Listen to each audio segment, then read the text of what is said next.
So who is crossing the English Channel? Who's actually coming? You see, we obsess with the numbers, and yeah, sure, 973 crossed last Sunday, 370 crossed the day before that, and they're being put up in hotels and private rented accommodation and social housing absolutely everywhere, and people are furious about the sheer numbers coming, furious that now over 1% of the British population that we know of are illegal immigrants.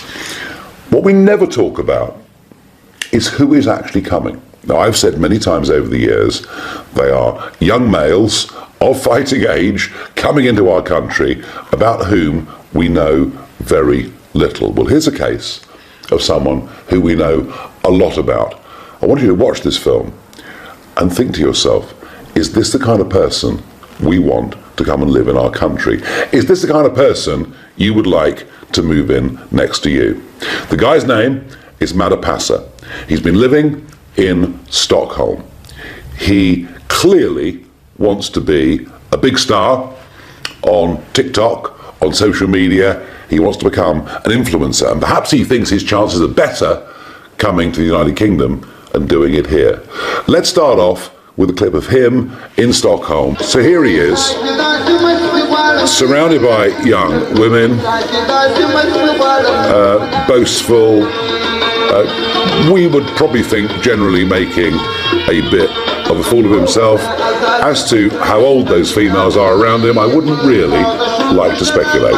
But before you know it, 𝒂𝒂𝒆𝒄𝒉 is there with a group of young men, and guess where they are? They are travelling. They are on their way from Stockholm through Northern Europe, and at the minute they're passing through Germany, and you can tell from the noise that's going on, they are in a highly excitable state. No prizes for guessing where they're headed to. So they're camping en route, they've got their fire going, their tent up, they're making a series of exceptionally aggressive images. You might notice on his face a tattoo that looks like a Kalashnikov. I would suggest to you that's a pretty aggressive symbol, not the kind of tattoo that most people get. Now you'll notice that the flag at the top of this social media clip that he's posted has France, where he is now, and there's a Union Jack. That tells you where he wants to get to.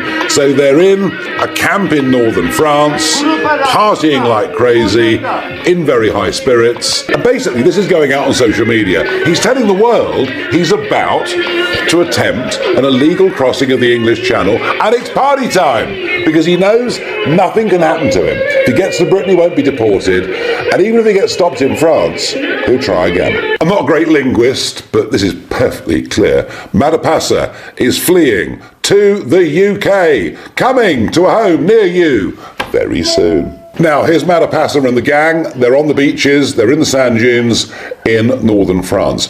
This one has gone wrong. For the over 500 million quid that we paid the French to stop the boats, they do actually stop some of the boats. And in this particular case, they have been stopped, and he won't be crossing today. And he's not happy about it, because it's a lovely day. Beautiful blue skies, clear seas. I'm sure the white cliffs of Dover would have been standing out looking beautiful. He can almost smell the brand new 4-star hotel room. But today, it wasn't going to happen. Undeterred, he is still just outside Calais somewhere, live streaming last night, showing the camp, getting ready to come. A little bit windy for the next couple of days, but there's going to be a big opening coming on Friday, Saturday and Sunday of this week with very, very calm weather. And finally, here's a clip of him with a mate. That's right, a gun. Not just a gun tattooed onto his face, but an actual gun. 𝒂𝒂𝒆𝒄𝒉 will, without doubt, be in our country by the weekend.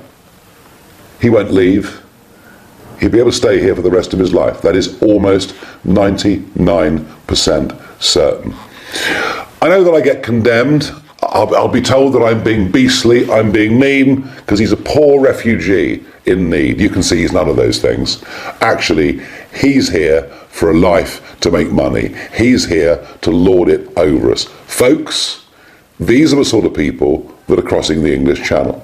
This has been allowed by a Conservative government. The Labour Party will do nothing about it. Only Reform is determined to stop this. And we only stop this if we deport those that come here illegally just like we used to 20 years ago. If you want to stop the boats, stop this rot, then please, you need to put your faith in me and reform. In his latest speech, Nigel Farage raised serious concerns about the growing wave of illegal immigrants crossing the English Channel, directly criticizing the immigration policies under Keir Starmer's leadership.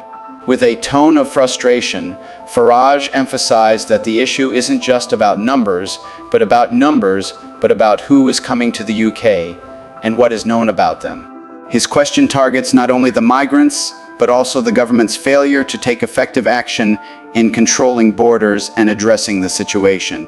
Farage accused Keir Starmer, the leader of the Labour Party, of not adopting a firm stance on the crisis, arguing that the Labour Party's lenient policies are encouraging the illegal migration to continue unabated.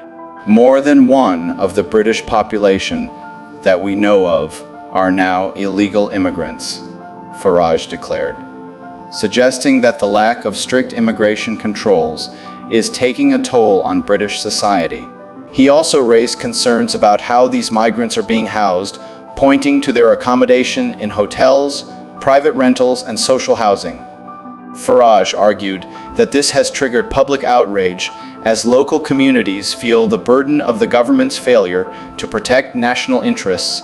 He hinted that Starmer's priorities are disconnected from the needs of the British people, implying that his policies are putting undue pressure on social services and housing. To further illustrate his concerns, Farage gave the example of a migrant named M, who previously lived in Stockholm and now seeks to become a social media influencer on TikTok. Using this case, Farage provocatively asked, "Is this the kind of person we want to live in our country? Is this someone you'd like as your neighbor?" These rhetorical questions were aimed at evoking fear about cultural incompatibility and the potential lack of meaningful contribution by certain migrants. Farage went on to criticize Starmer and the Labour Party for failing to present any real solutions to the crisis. He argued that Starmer's indecisiveness is worsening the situation, suggesting that his policies are akin to giving a green light to illegal immigration. Farage warned that if immediate action isn't taken, the country will face irreversible consequences, including increased strain on public services and potential security risks. Overall, Farage's speech served as a serious warning about the future of the UK if immigration issues are not addressed decisively. He placed the responsibility squarely on Keir Starmer, accusing the Labour leader of failing to protect the borders and prioritize the interests of British citizens. With sharp criticism and specific examples, Farage framed the speech as a call to urgent action, demanding political leaders to wake up before it's too late. Thanks for watching, and be sure to join the free Telegram group linked in the description, where we can talk freely and uncensored about important issues like this and support each other. Don't forget to like, subscribe, and become a channel member for exclusive content. See you next time.